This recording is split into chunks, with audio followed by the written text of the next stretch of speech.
walk around. Yang bunyi lori tadi tu dia ada sorok kat bawah, tapi dia punya lori tu saya pakai ni Denali ni. Ini bau betul Ehon lah. Mana kalau Ehon dia ada hose ni lah. Hose angin. Ini betul tiup angin lah. Ini bunyi lori ni kita bagi dengan bunyi lori lagi dah. Tapi dia punya horn dia duduk dekat bawah. Saya simpan dekat sini. Kat sini. Kata ini bawa betul air horn.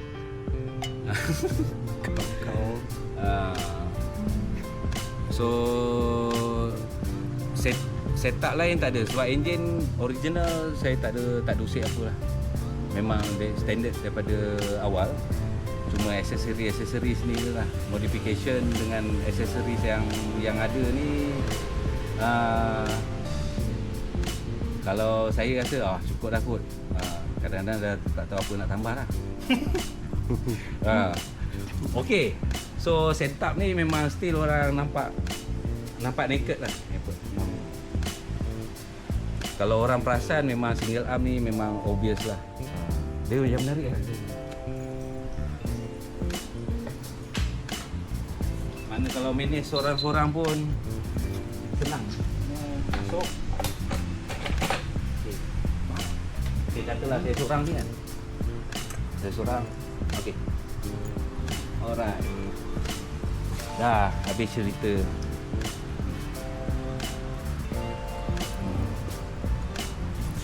Jadi kalau single arm ni kita nak manage pun tak susah.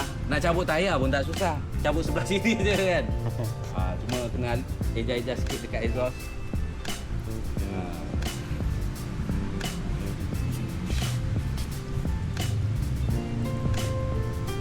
Dia advantage sejak saya pakai 502C ni, sangat obvious sebenarnya harga barang sebenarnya. Yelah, even though orang kata motor China kan. Tapi daripada awal dulu saya pernah beli ni RM4.60 kot, awal-awal dulu. Bila kawan-kawan tahu kan, orang pun tak percaya. Ni skeping ni ada rekod dia RM4.60. Saya pun terkejut ni, skeping ni RM4.60 dulu. Dulu. Sekarang saya tak check lah. Advantage bila Lentino TRK 502C enjin sama. Jadi dari segi parts tu long term pun saya rasa tak perlu risau sangat lah. Sebab ada 3 biji motor ni barang sama.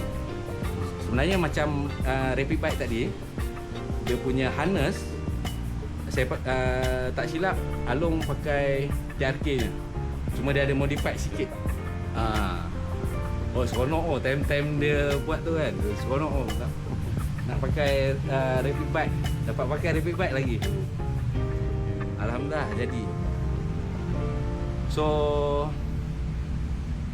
yang mana yang contoh single arm ni saya buat dekat Roy Garage. So Roy Garage bila saya hantar motor ni first time lah, sebab kebanyakan dia motor-motor Y yang mana geng-geng tayar besar ni kan. So bila saya hantar motor ni dia surprise juga seronok lah juga dia. Lepas tu ni Reebok ni rasa ramai tahu dah kot, Jared. Ramai kenal lah kot Jared kan. Ini setup daripada Jared lah. Cuma ni dah lama kan. Dah lama macam tu lah, tak pergi hantar polis pun.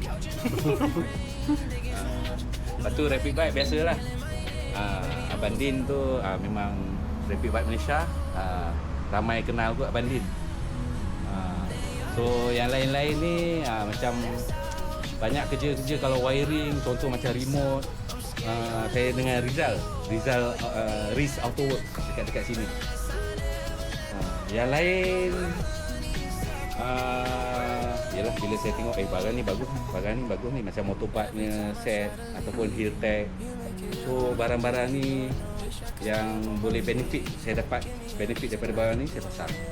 So rasa tak ada apa dah lagi yang lain. Itu sajalah yang saya boleh kongsikan. Saya punya setup 502C. itulah, harapnya kalau yalah ada yang berminat boleh tengok tadi barang mana yang saya dah tunjuk ni. Kalau rasa membantu boleh carilah. Boleh, bukan cari saya. Cari saya ni untuk reference. Tapi boleh cari barang-barang ni online, ada. Ikutkan kalau nak pasang quick shifter, heat pun ada, boleh. Tapi saya tak pasang. Kalau nak pasang boleh. Even though rapid bike pun ada quick shifter set.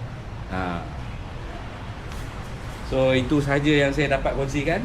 Okey, terima kasih Fauzi kan. Itu saja. Alright.